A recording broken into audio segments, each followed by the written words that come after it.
નમસ્તે મિત્રો, રૂની રેસીપી બ્લોગમાં સ્વાગત છે તમારું। આજે આપણી રેસીપીમાં આપણે બનાવીશું વટાણા અને બટાકાની સેન્ડવિચ બનાવીશું। છોકરાઓને ભાવે અને મોટાઓને ભાવે એક સિક્રેટ મસાલા સાથે। તો ચલો આપણે તૈયારી કરીએ સેન્ડવિચ બનાવવાની। આપણે સેન્ડવિચ બનાવવા માટે પહેલા ગ્રીન ચટણી બનાવી લઈશું। તો મેં અહીંયા કોથમીર લઈ લીધી છે અને લીલા મરચાં લઈ લીધા છે। એમાં આપણે બેઝિક મસાલો કરીશું, બહુ મસાલો નહીં કરીએ। સ્વાદ પ્રમાણે આપણે મીઠું લઈ લઈશું અને થોડી કેટલી આપણે એક ચમચીથી થોડી અડધી ચમચી જેટલી ખાંડ લીધી છે। એકદમ ખાંડનો ટેસ્ટ સરસ આવે છે। હવે આને આપણે ક્રશ કરી લઈશું। આપણે થોડું અધકચરું ક્રશ કર્યું, આપણે અડધું લીંબુ નીચોઈ દેશું અંદર અને 1 ગુંઠા જેટલું પાણી નાખીશું અંદર, એટલે આપણી ચટણી એકદમ થોડી સ્મૂથ જેવી થઈ જાય।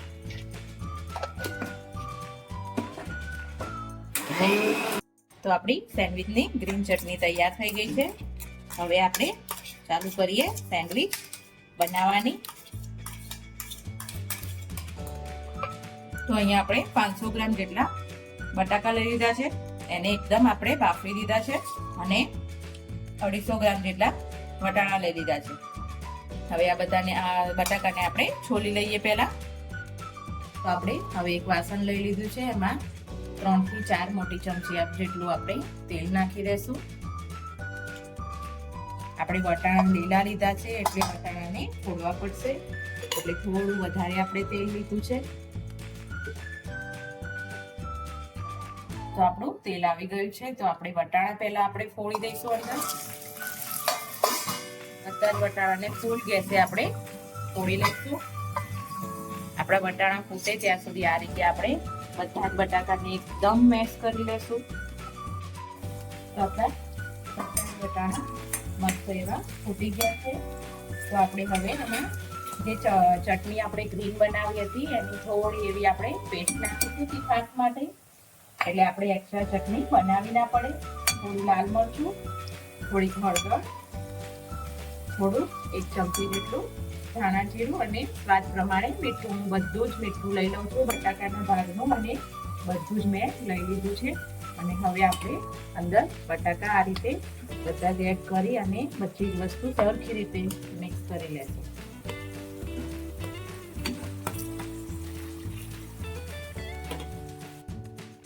તો હવે આપણે આ જે મારો ઘરનો બનાવેલો જે સેન્ડવિચ મસાલો છે, સિક્રેટ મસાલો છે, આપણે એ એડ કરીશું અને થોડા એવા આપણે કોથમીરના પાન એડ કરી દઈશું અને બધું જ મિક્સ કરી લેશું।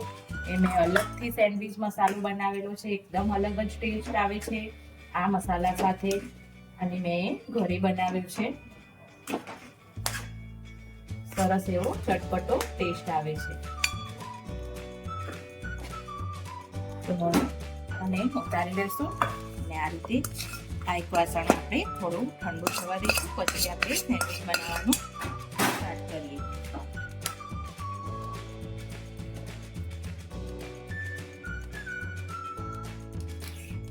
તો આપણે આ રીતનું ગેસ ટોસ્ટર આવે છે એ લઈ લીધું છે। તમારા જોડે ગમે તે હોય, તમે તવીમાં પણ બનાવી શકો રોટલીની। તો આ રીતે મારી પાસે ગેસનું ટોસ્ટર છે, આસાનીથી કોઈ બી જગ્યાએથી મળી રહેશે। તો આમાં આપણે હવે લઈ લઈશું બ્રેડ લઈ લઈશું।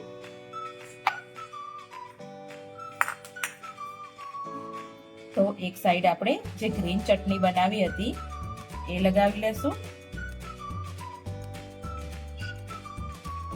અને બીજી બાજુ બીજીને બટર લગાવી લેશું। આ રીતે બટર લગાવી લેશું।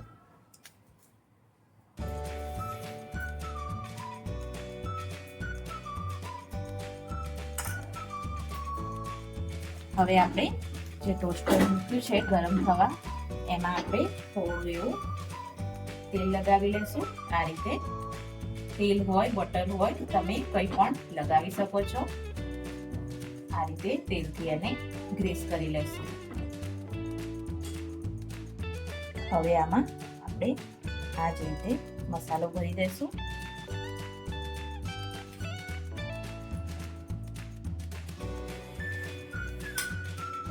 આપણે થોડું એવું આપણે ઉપર ચીઝ એડ કરીશું।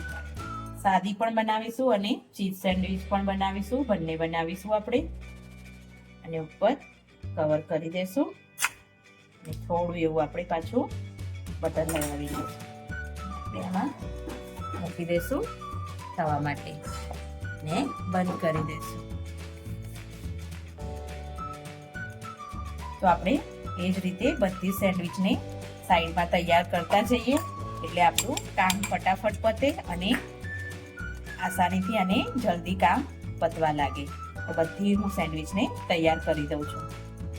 તો આપણે 1 મિનિટ જેટલું એક સાઈડ થઈ જાય છે તો આપણે આને ફેરવી લઈશું આ રીતે, તો બીજી સાઈડ આપણી ચડી જાય એના માટે. જોઈશું. જો એકદમ મસ્ત એવી આપણી સેન્ડવિચ બંને બાજુથી તૈયાર થઈ ગઈ છે. જો તો આપણે એને હવે આ રીતે ટ્રેમાં કાઢી લઈશું અને બીજી સેન્ડવિચને પણ એવી જ રીતે થોડું એવું તેલથી ગ્રીસ કરી અને તળવા માટે મૂકી દઈશું ને આ રીતે બંધ કરી દઈશું. તો આપણે મસ્ત એવી સેન્ડવિચ બનીને તૈયાર થઈ ગઈ છે.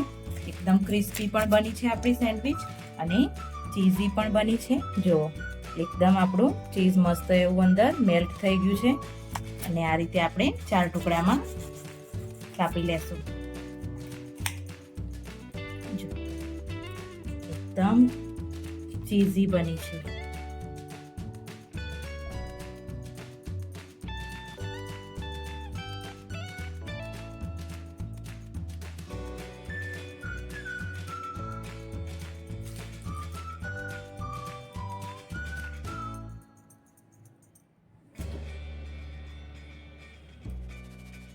તો આપણી મસ્ત એવી સેન્ડવિચ તૈયાર છે. એકદમ લાગે છે ને યમ્મી. તો મસ્ત એવી મોટા લોકોને ભાવે અને છોકરાઓને પણ ભાવે એવી મસ્ત એવી સેન્ડવિચ થોડીક જ વારમાં તૈયાર થઈ ગઈ છે. આપણી બહુ વારે નથી લાગી આને બનાવતા. તો મિત્રો તમને આ વિડીયો મારો ગમે તો લાઈક કરજો, શેર કરજો, સબસ્ક્રાઇબ કરજો. Thank you.